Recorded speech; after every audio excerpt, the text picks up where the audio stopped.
beginning from here. And whilst each of you is interested in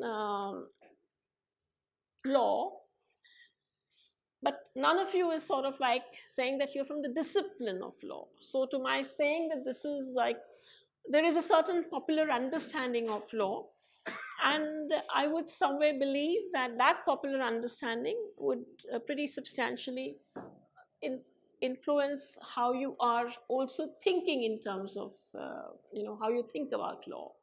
And each of the propositions I have put here, in some manner, you would find it at some point or the other, it resonates with people. You tend to believe that once you've got a law made on an area, it's kind of a final word in the matter.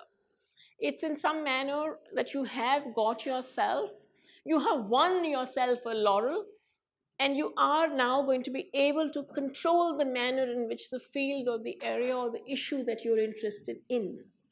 So that's why if you notice, at least half the people, and we went around doing the introductions, did say to me, we have this legislation, but it's not working. Its implementation is not happening. So what is like inbuilt in that proposition, in that statement, is that once you've made a law, then it should just follow that natural trajectory, and practice should be in conformity with that law. And if that's not happening, why is it not happening? Please let me know, let me understand, what should I do? It's this kind of that belief that once the law has been made and the matter is settled, we don't need to do anything more. Like that it's self-implementing. The only big issue was that we had to get that norm settled. Now that the norm is settled, there should not be any other difficulty. And there is also this belief that, I think you started with it in some manner, you were saying something similar. आप जो मुझसे पूछ रहे थे, काफी हद मतलब आपका सवाल जो था वो कुछ हद तक मुझे ज़्यादा गहरा सवाल लगा. गहरा इन द सेंस कि आपने सिर्फ फॉर्मल सिस्टम पे फोकस नहीं किया. आपको एकदम से ये समझ थी कि फॉर्मल सिस्टम शायद आपको इतना कुछ दे ना पाएगा. तो फॉर्मल के अलावा और क्या चीज़ है जहाँ से आप कुछ अपने लोगों के लिए मुहैया कर सकते हैं, आप निकाल सकते हैं आप. तो उस स्टेज पर पहुँचना एक अपने आप में काफ़ी मेरे लिए मतलब एक गहरी सोच का अंदेशा देता है कि आपको समझ में आ रहा है कि हाँ, सिर्फ कानून बनाने से कुछ ज़्यादा नहीं होता. उस कानून को उसके आसपास या उस कानून को हम किस तरह से इस्तेमाल कर सकते हैं कि we can have a bargaining power. वो चीज़ आप कहीं पूछ रहे हैं जो काफ़ी बुनियादी है. तो आपसे मैं मतलब एक कंटिन्यूअस डायलॉग रखना चाहूँगी कि हाँ, because for me it is very important that you have reached there. ज़्यादातर लोगों को वहाँ तक पहुँचाने में ही हमको आधी ज़िंदगी लग जाती है. लोगों को नहीं समझ में आता है. आपको लोग कहते रहते हैं, but there is the law. If there is a law, why is it not getting implemented? What should we do? Who should we fix? Who should we tweak? किसके कान खींचें, किसको अंदर करें? That kind of stuff continuously. So I would somewhere want you all to really look at this and ponder on the factor of how much of this you could say you endorse. Maybe knowingly, maybe unknowingly. That once a law is made, the matter is settled, and the only problem is a problem of enforcement. If that enforcement is not happening, then the fault is in the enforcers, in the fact that the system is not doing as much as it should be doing, but the law is fine.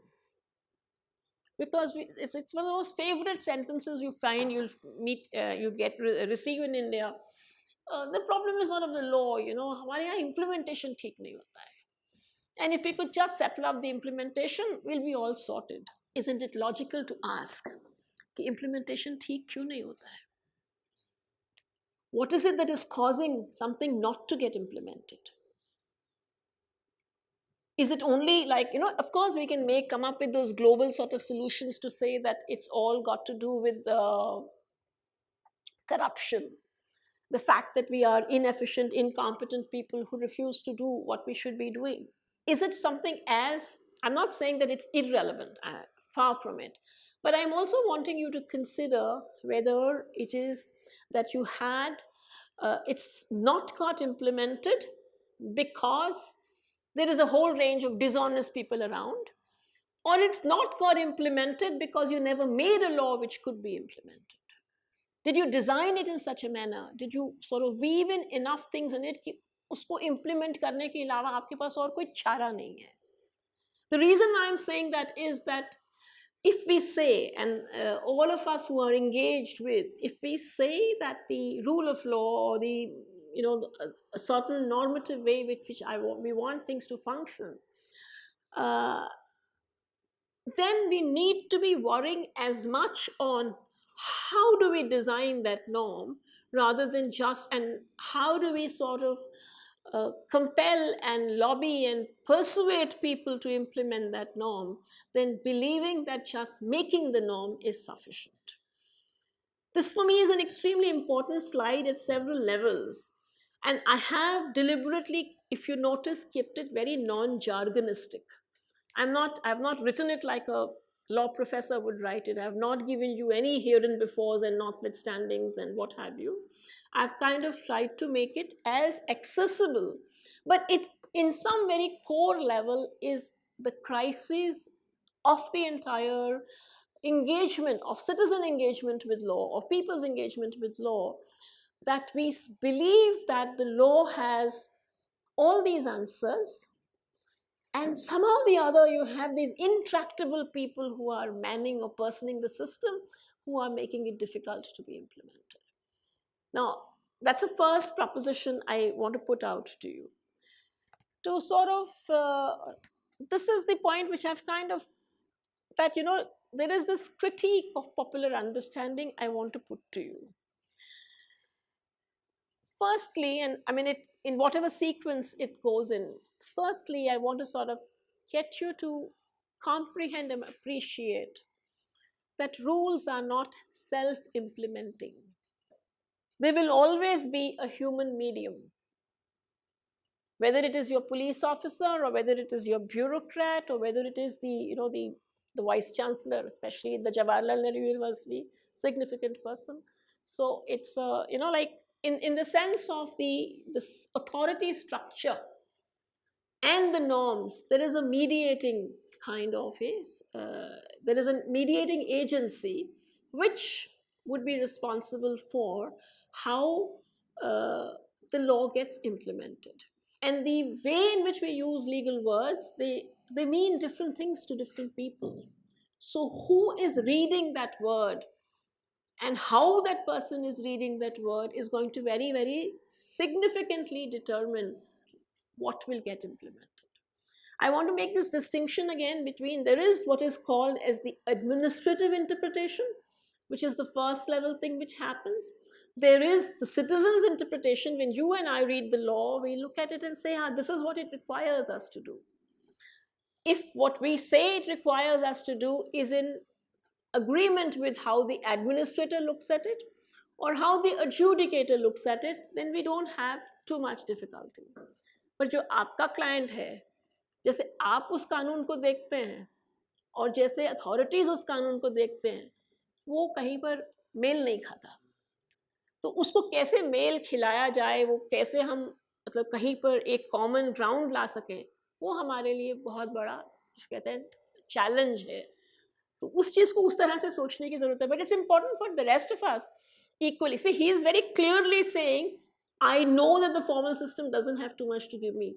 Tell me what can I eke out from the non-formal system, or how can I use the formal system to bargain for something in the non-formal system. You know, it's like a more complex kind of a relationship that he's setting up.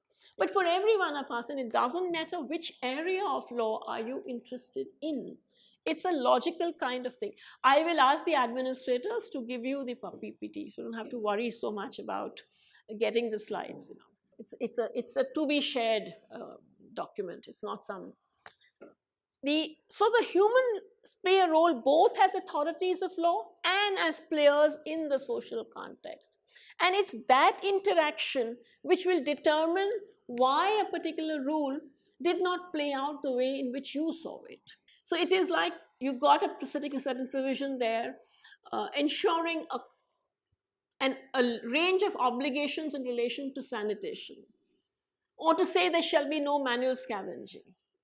To say there shall be no manual scavenging in the law necessitates that there are, the way in which your entire waste disposal happens changes.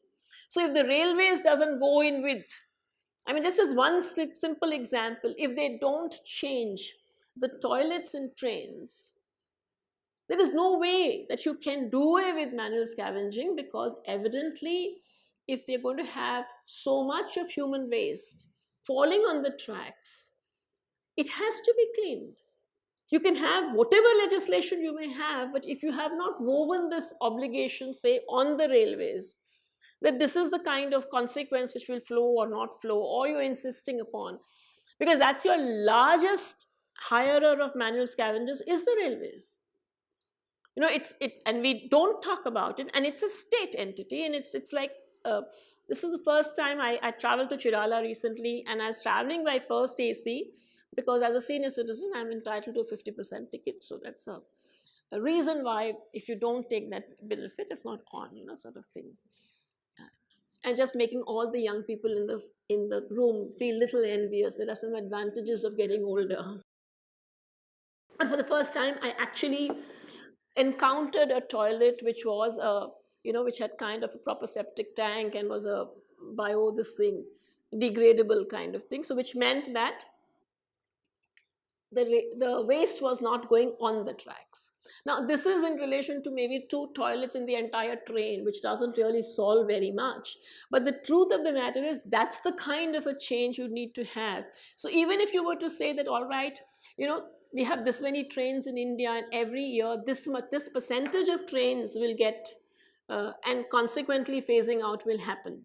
And in the meanwhile, the people who do it, we are going to be providing them with this dignified manner in which it would have to be done, or we're going to be using machines to pick it up. We don't need humans to have it.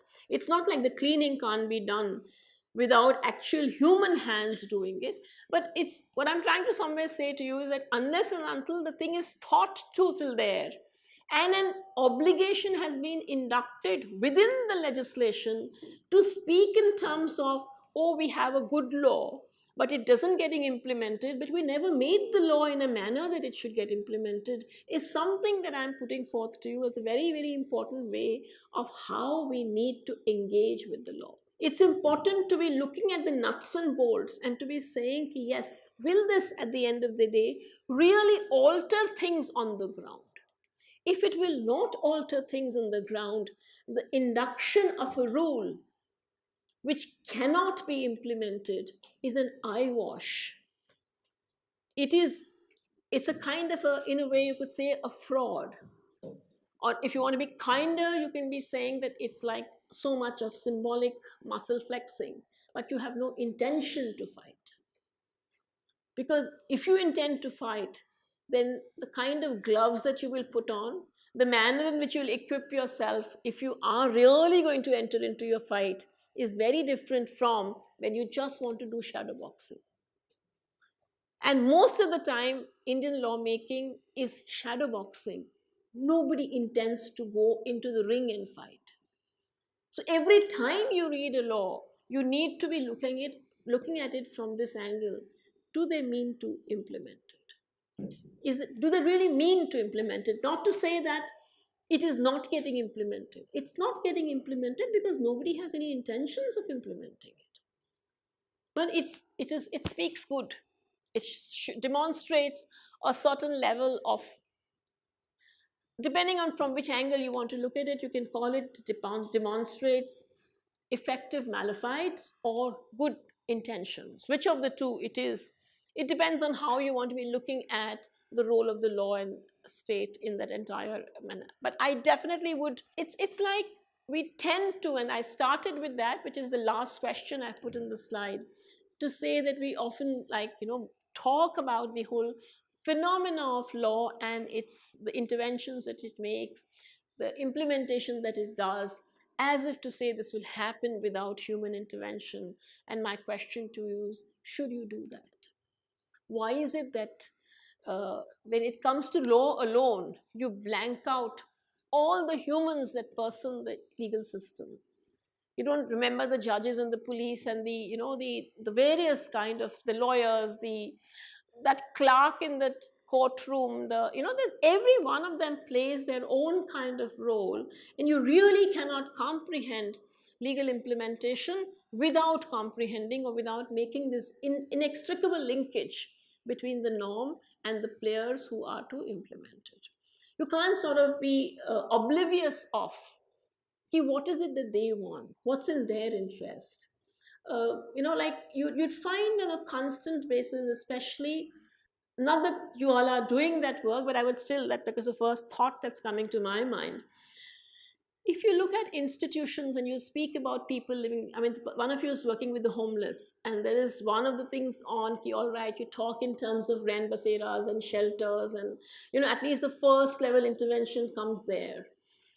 And how you go and then institutionalize those places, which means like making people live there on sufferance, not allow them any kind of an agency of what that ran basera should look like. How can you make it at least home like, if not home? How much of real managerial participation do you give to people? So you'd have things like that you have to leave at 9 in the morning and you can't come back till 5 in the evening or 6 in the evening, irrespective of the fact of whether you're ill, whether it is raining, whether your work of place of work closed or worked or whatever. None of those concerns. Like for all of us, there will be days on which you go to work and you feel that, no, it's not working for me, I really need to go home and rest. You can just pick up your bag and come home. If I'm living in a ran basera and whatever I may be doing, I just have to like somehow or the other roll around wherever, but I can't come back till the ran basera opens again in the evening. What's the logic? I can understand the that business of plain shelter that we are doing, where you are sleeping in the corridors of big institutions, and necessarily therein you can't come back because that's a total emergency aid, that it's better than nothing sort of situation. But when you build an institution and then you automatically bureaucratize it, and you say that, all right, this is the kind of access you will have to it and you will not have to it, the very building of that institution has been done in a manner to make people feel lesser by the fact that they have the facility, not feel more secure.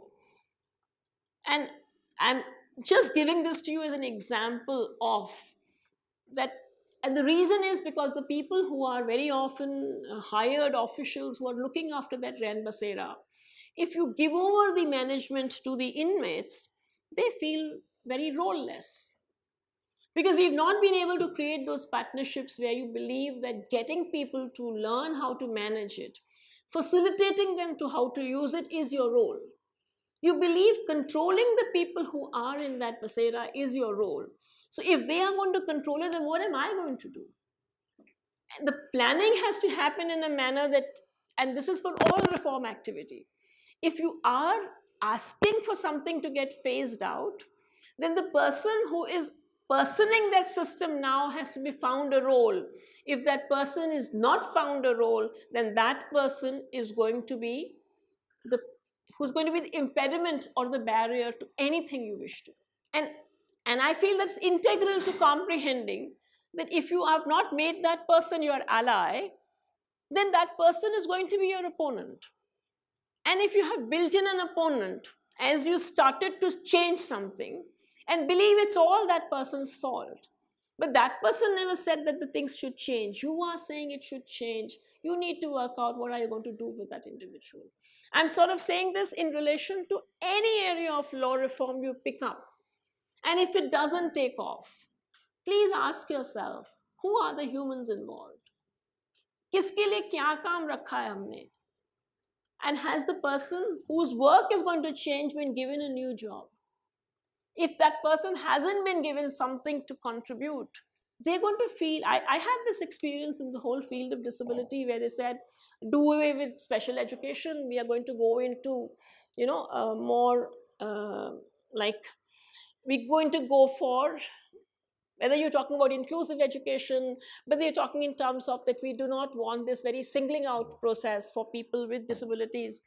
I had an entire exchange with a set of special educators who felt that the entire new regime was going to render them jobless and they will have nothing to do with this new era, and consequently kept saying, oh आप जो मर्जी कर लो, ये तो सीख नहीं सकते हैं, बस ये ऐसे ही सीख सकते हैं जैसे हम सिखाते हैं.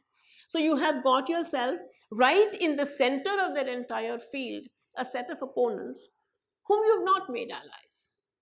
Most non-legal engagement, and not for that matter even legal engagement as I come further on in my presentation, but non-legal engagement most certainly tends to believe that once we've got the norms settled, everybody will fall in line. That's not how humans operate. And they don't operate like that, even in the field of law. So that would be my first proposition to you as to how you need to be some way rethinking the way in which you've looked at the legal discipline till now. And honestly, I suppose we have not been particularly good at demythifying law, because as law people, a lot of our bread and butter comes from its mythification. It should be that most people should not understand. And also I have found that, I don't know whether law has done a particularly good job, but you tell a law person कि architecture का कुछ नया है, he'll say, हाँ ठीक है हम पढ़ के बता देंगे. They'll have no hesitation. You tell a person from architecture, this is what the law requires. They say, no, yeah, you please consult a lawyer. I don't really know law. Whereas I'm trying to say to you is that no, I mean, unless and until you say done it, it's going to influence my life. Is the work I'm going to do or not be able to do, I jolly well learn what is it all about. And it's important somewhere, if we are to democratize the whole business of lawmaking, its implementation and interpretation, that we get over this business of this is too technical, hame kya malum sort of things. I kind of had titled this entire presentation Judicial Review, Activism and Accountability. And one of the things that I had got from the organizers was that they will want me to speak on judicial accountability. I felt we couldn't come to the way in which you look at judicial accountability without understanding review and activism. And also, like, why is it that so many people are raising questions around judicial accountability today? It is also important that somewhere we comprehend this connection that I have already, like I did this entire exposition with you on the popular understanding of law. I talked about how we need to critique it. And now I'm sort of somewhere saying is that one of the very major places by which you believe that law has, as a norm, as a rule, a legal rule has more power, because when a legal rule is breached, you have a remedy built into what can be done if somebody doesn't follow what is required by the law. What is it? What is the remedy which is given to you? And judicial review comes there. You know, it is sort of somewhere speaking to you about the fact of that if this is not followed, if a rule was made and it's not followed, or a rule is made which is taking away the fundamental rights which have been guaranteed to me by the Constitution, I can go to court. That's basically what judicial review is about, that you can go to court and tell the court that this is happening, that either that which was guaranteed to me is not being given to me, or something has been made a rule by which a right that I possess by law is being taken away. And there is a specific provision in our Constitution which says you cannot make any law which is in breach of our fundamental rights. And if that happens, you kind of activate either the High Court or the Supreme Court and try to get it remedied. At a very core level, that's what judicial review is about. You know, and it is powerful. There is no doubt about it. It is good to have it. There is no doubt about that also, that whether or not how much you may achieve or not achieve from the courts, but you can't deny the fact that our courts have been given this authority under the Constitution, which means that this is a It's a right at the highest level that I can go to court. When you compare, like even when things are very bad, and very often we may have decisions from our courts which are not the decisions we wanted from them, but they also give us decisions which we do want from them, and it's like the fact that they are there is always more of a blessing than they're not being there. Let me say this much as a first level concession. And it's this particular power of correction, modification, direction, which has been given to the courts, which ensures for us that if we are active citizens, that at least in some situations, with some scenarios, this is a powerful backup. I agree with the point he's making, is that it's not available to everybody. You need to be at some leverage to be able to even use the courts. Not a money leverage, an education leverage, an associational leverage. It's just like that. Not any individual person can just march off and say, "Haan ji, main Supreme Court ja raha hu." It doesn't work as straightforward and simple as that. But the fact that maybe somebody else can do it for you, the fact that the court also has in some situations been a little more accessible than others, all of those factors would join together to be saying that, yeah, there is something to be said for this, for the significance. It's primarily because the power is to say, it's the power to determine the nature of power. If an administrator has done something, then the administrator is not the final word on it. You have somebody going above. And that above are the courts, right? And of course, the other factor is that they are final. And they themselves say it, they are final. They are infallible because they are final. They are not final because they are infallible. It's because of the fact that somebody has to be final. So जो फैसला supreme court से आ गया वो final हो गया, इसलिए नहीं कि सुप्रीम कोर्ट गलती नहीं करता, गलतियां उनसे भी होती हैं, लेकिन हमको ये मानना पड़ता है कि उन्होंने गलती नहीं की क्योंकि वो फाइनल है, क्योंकि उसके ऊपर और कोई नहीं है. That is basically the whole relationship between infallibility and finality. But I just want you to, as a part of the piece, recognize that you do have this backup provision कि okay, if a rule is breached or infringed, you can go to court, right? Okay, now I sort of then next wanted to look at the difference between judicial review and activism. Now, the presumption on which the whole thing of judicial review I spoke with you about was that you can go to court. You have the wherewithal to go to court, and you can get whatever has been the administrative wrong rectified. But if we take our friend from Ahmedabad's provision, he's saying somewhere, hum court jaane ke kabil nahi hai. Now, does it mean that the rights of people who can't go to court are going a-begging, or can we do something in relation to them? Activism is primarily a way by which the judiciary is saying, if rights have been guaranteed to you by the Constitution, then we are going to proactively do something for you, even if you don't come to court. Where you take a suo motu notice, you say that this is something which is wrong, and you do something for them. For me, judicial activism is that part of judicial review where the court on its own tries to provide remedies. It is not something which is happening because someone came to court and asked for a remedy.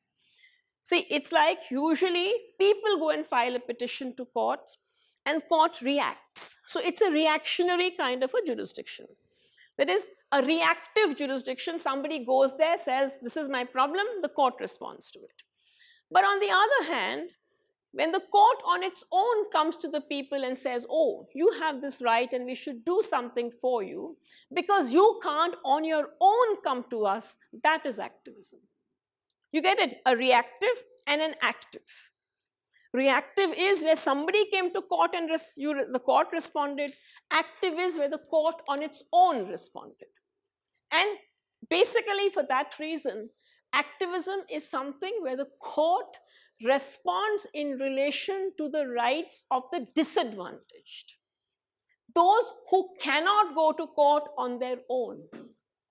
We have started to use activism, proactive moving by the court, even for the endowed, even for people who otherwise have the capability of going to court.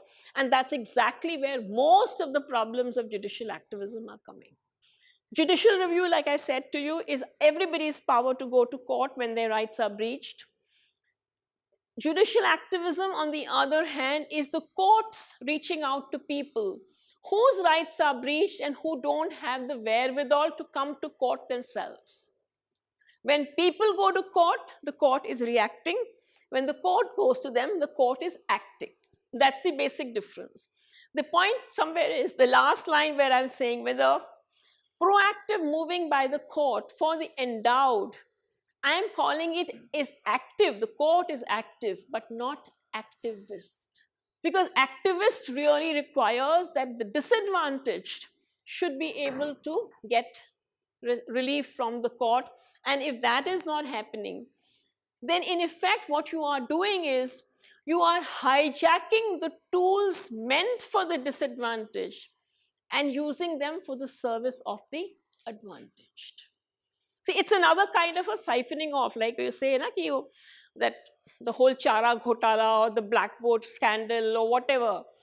Every one of your big scams have been that these were services or goods meant for the most disadvantaged, and you siphoned them off to the service of the advantage, or you sold them off in the market, or you made a profit out of them, and that's not acceptable. Easy to comprehend. For me, judicial activism, when it starts getting used for the endowed, is in some ways a normative siphoning off. And hence it is problematic. And most of your difficulties with activism come from there, at least in my understanding. Now, what is this common connect between activism and accountability?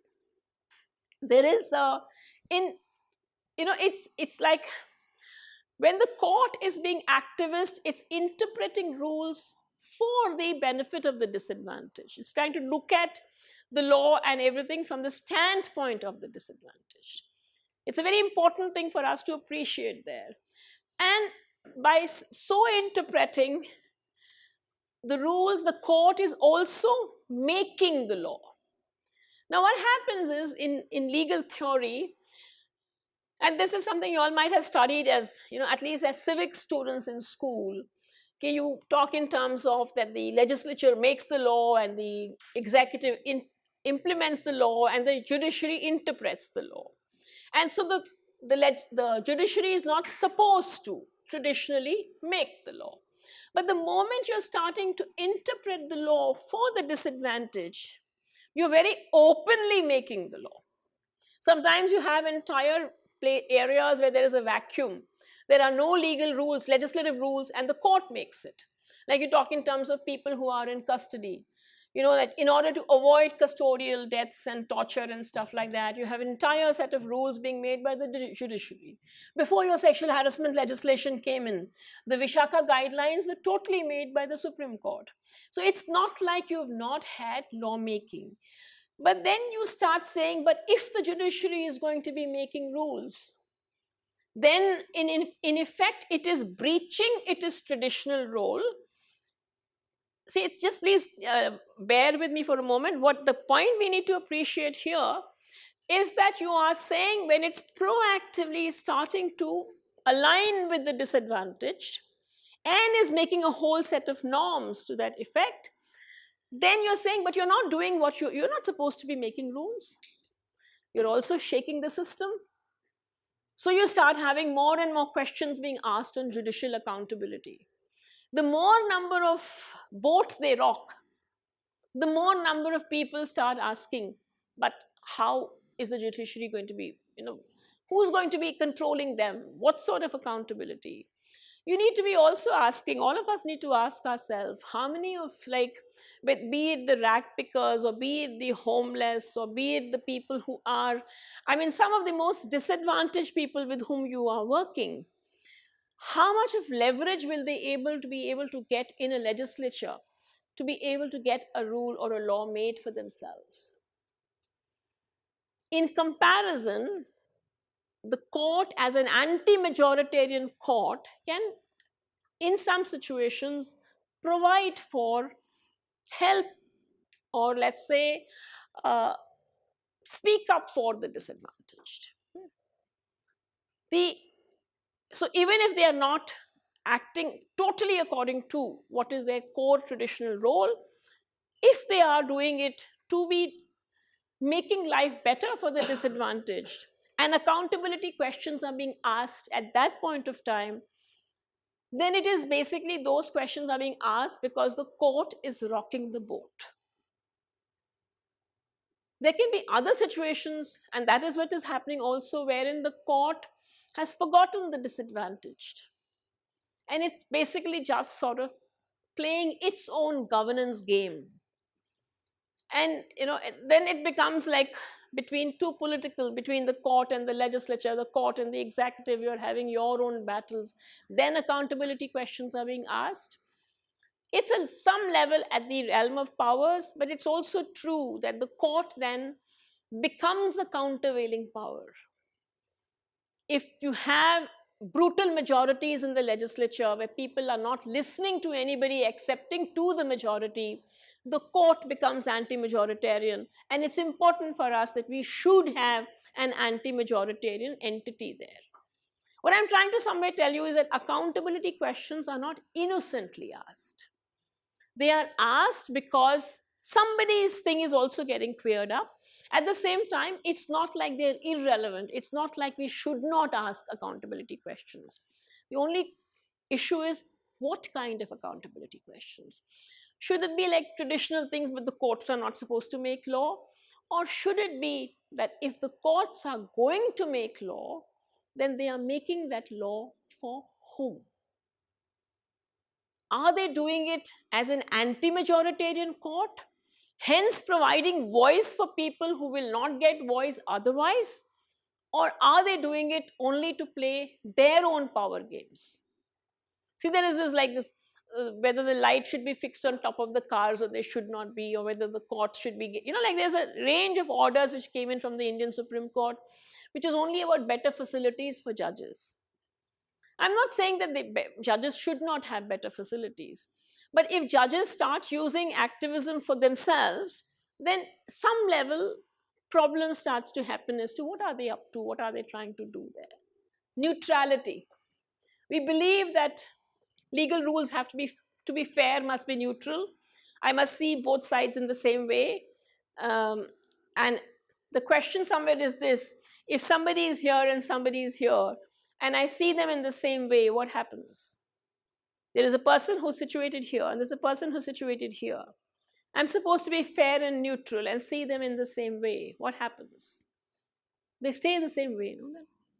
This guy stays where he is, and that guy stays. And so evidently, I shouldn't be seeing them the same way. So there is a problem with neutrality. Like in legal theory says you should be fair and neutral, irrespective of where people are placed. If an employer and an employee, if a contract worker and a principal employer are seen in the same way, what happens? The contract worker doesn't have the bargaining capacity to look at. So it's important somewhere that neutrality should get questioned. But legal theory and this whole question of saying, we should all be doing our own thing. We should sort of all of us are equal before the law. But we're not equal otherwise. So how should equality operate before the law? It should recognize the fact that we are differently situated. No. If it doesn't recognize it, then necessarily the chappie who's down here will stay down here. The chappie who's up there will stay up there. So the law will be reinforcing the inequalities instead of reducing them. And that's the big, huge problem of. So my point somewhere to you is this: there is this connect between activism and accountability. But this connect between accountability and activism should not be like making it, there is this sacrosanct norm of neutrality and we should ask no questions. Rather, we should be worrying about the fact of that whenever there is a breakdown of justice, where by observing the rules of neutrality, if you are furthering the cause of justice, that's a fair deal.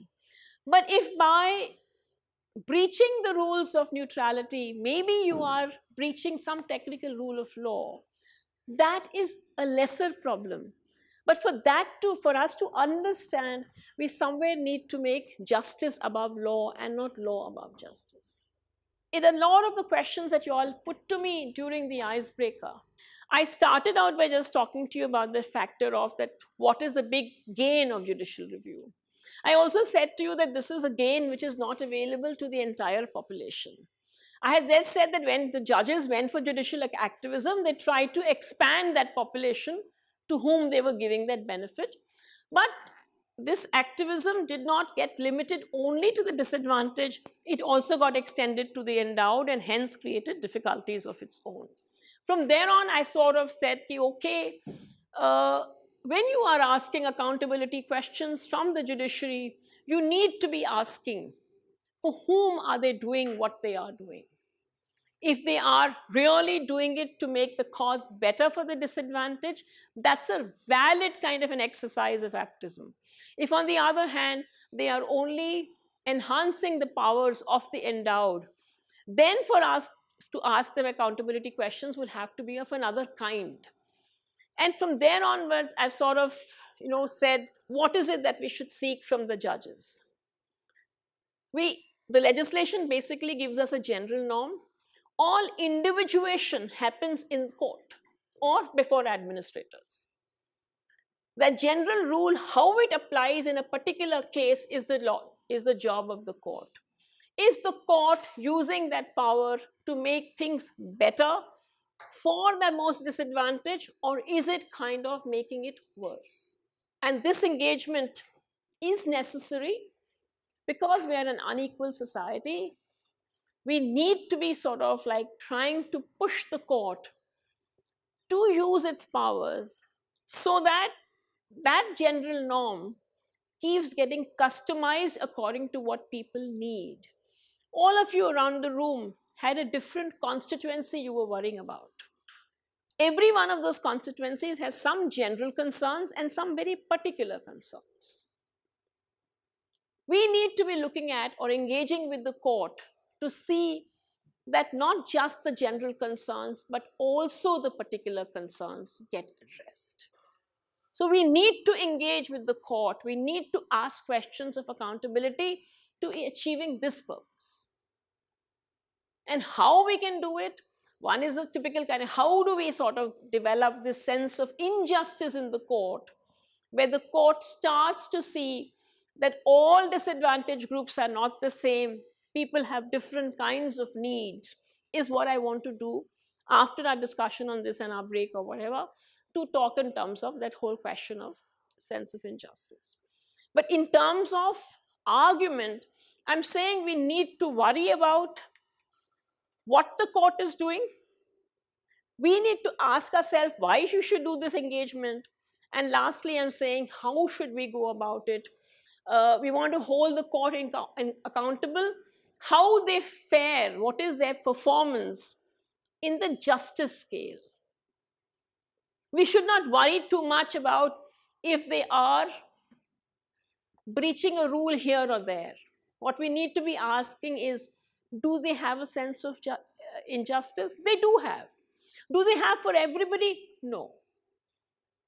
So our exercise is basically, how do we work with the courts in a manner that we can get this accountability or get them to work for or be having a sense of injustice for all.